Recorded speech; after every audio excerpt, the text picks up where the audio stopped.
त्यो के थियो माग? सुशासन कायम गर। हाम्रा भाइ बहिनीले मागेको थिए होइन, भ्रष्टाचारको अन्त्य गर। ती जेन्जी शहीदहरूको सपना पूरा गर्दै बाको गिरीबन्धु काण्डदेखि भाउजूको टिकापुर र भुटानी शरणार्थी काण्डसम्मको निष्पक्ष छानबिन गरेर कानुनको ठेङ्गुरामा ल्याउनु पर्ने छ। 40 सालदेखि आजसम्मका सबै भ्रष्टाचारका काण्डहरूको निष्पक्ष छानबिन गराउनु पर्नेछ। कर्मचारी तन्त्रलाई, न्यायपालिकालाई, अख्तियार जस्ता निकायलाई गोजीमा राखेका छन् यिनले। ती निकायहरूलाई दलतन्त्रबाट मुक्त गराउनु पर्नेछ।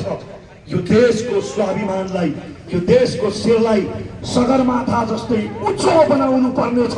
राष्ट्रिय अखण्डताको संरक्षण गर्नुपर्नेछ।